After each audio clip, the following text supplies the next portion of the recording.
Assalamualaikum warahmatullahi wabarakatuh. Perkenalkan, saya Dika Nabila. Saya akan membahas tentang proses pembentukan standar akuntansi. Standar akuntansi. Proses pembentukan standar akuntansi atau sering disebut dengan standar setting process merupakan proses yang cukup rumit karena melibatkan aspek politik, bisnis, dan sosial budaya. Aspek politik lebih dominan karena terdapat kepentingan pemerintah, swasta, dan akuntan itu sendiri. Hal ini karena standar akuntansi yang akan diberlakukan mengikat semua pihak.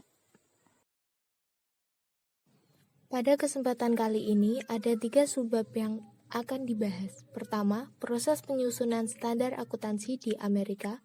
Kedua, proses penyusunan standar akuntansi di Indonesia. Dan ketiga, standar akuntansi global. Pembentukan standar akuntansi di Amerika. Perkembangan standar akuntansi dibagi menjadi 3 tahap, yaitu tahap awal pembentukan 1930 sampai 1946. Kedua, periode setelah perang, yaitu 1946 sampai 1959.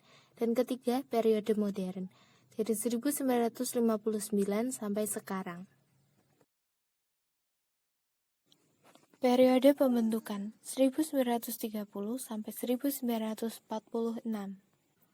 Pengembangan standar akuntansi dimulai dengan adanya persetujuan antara American Institute of Certified Public Accountant atau AICPA dan New York Stock Exchange atau NYSE untuk mengembangkan prinsip-prinsip akuntansi yang harus diikuti oleh perusahaan yang terdaftar di New York Stock Exchange. Hasil kerjasama ini adalah Draft Freeport Accounting Principle yang disiapkan AICPA dan disetujui oleh Komite NYSE pada 22 September 1932. Dokumen ini untuk mengembangkan GAAP dan dimasukkan ke dalam Accounting Research Bulletin atau ARB nomor 43. AICPA membentuk Komite on Accounting Procedure atau CPA pada 1936. Selama periode 2 tahun 1938 sampai 1939, CPA telah menerbitkan 12 ARB. Pada 1939 sampai 1946, CPA tidak menghasilkan prinsip akuntansi yang komprehensif, namun ada 2 kontribusi penting yang dihasilkan, yaitu keseragaman praktek akuntansi dan kebijakan akuntansi yang dibuat di Amerika, dibuat hanya untuk sektor swasta. Selama masa Perang Dunia Kedua, CPA secara khusus menangani masalah akuntansi yang berkaitan dengan transaksi perang atau war transaction. Periode setelah perang 1946 sampai 1959. Setelah Perang Dunia berakhir, terjadi boom ekonomi di Amerika. Industri-industri memerlukan tambahan modal yang banyak untuk ekspansi usaha. Ekspansi ini menciptakan banyak lapangan kerja dan uang untuk perekonomian. Kebijakan akuntansi menjadi topik penting pada berita-berita Financial Press. Masalah utamanya adalah keseragaman pelaporan antar perusahaan yang berbeda. Tekanan terhadap profesi akuntan di Financial Press dan SEC untuk menghilangkan perbedaan metode akuntansi untuk transaksi yang sejenis yang berpengaruh langsung terhadap pelaporan laba. Pada tahun 1957 sampai 1959 merupakan periode transisi pengembangan standar akuntansi di Amerika. Kritik terhadap CPA semakin meningkat.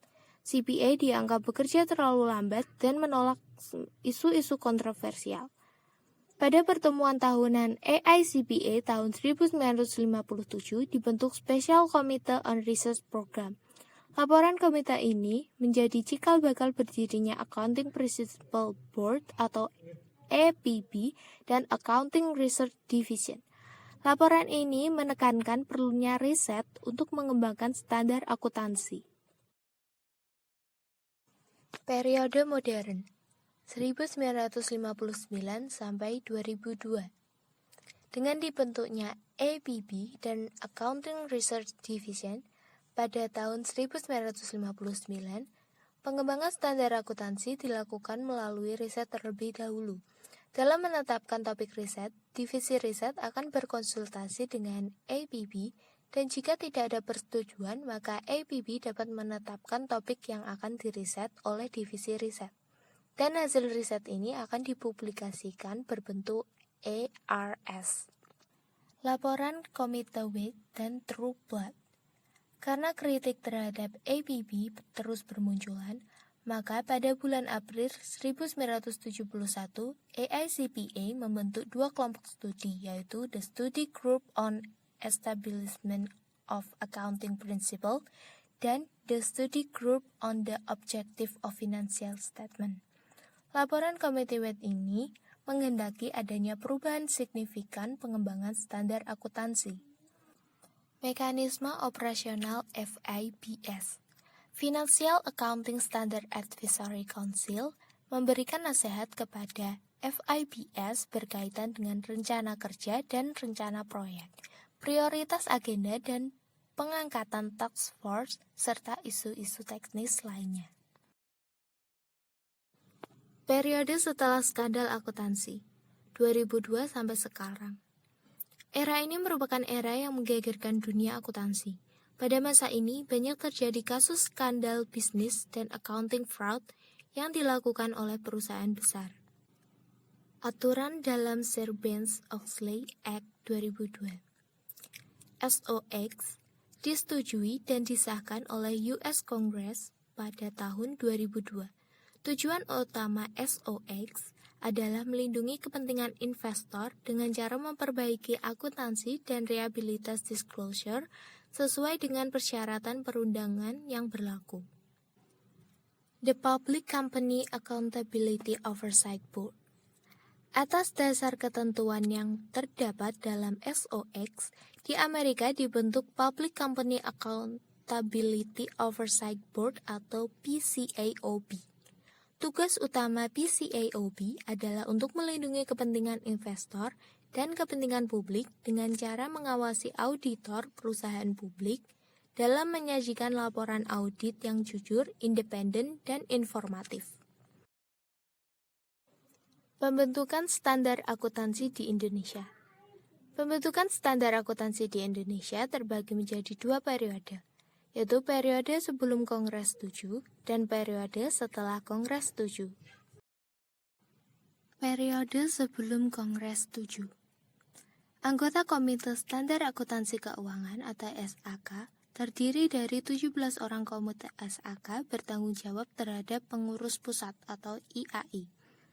Komite SAK dipilih tahun 1994 dan berakhir menjelang Kongres tahun 1998.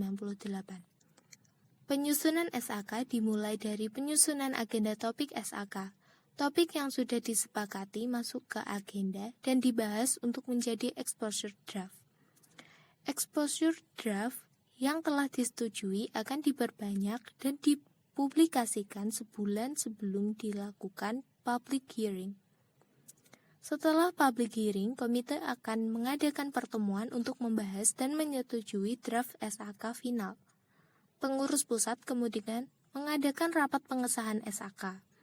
Hasil komite tahun 1994 sampai 1998 adalah diterbitkannya 22 SAK baru, 3 revisi SAK, 4 implementasi SAK, dan review 35 SAK IAI berbahasa Inggris.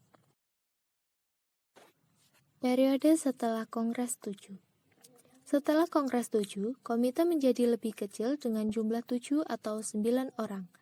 Hasil kongres lainnya adalah dibentuknya Consultative Body Advisory Council yang berfungsi memberikan pendapat pada posisi yang diambil oleh komite untuk masalah penting dalam standar akuntansi. Meskipun dipilih dan bertanggung jawab kepada pengurus IAI, komite baru merupakan lembaga otonom yang mempunyai wewenang tertinggi dalam menentukan standar. Ada beberapa perubahan yang dilakukan IAI. Misalnya, SAK dikembangkan dan disahkan oleh komite dan perlunya perbaikan dalam due process.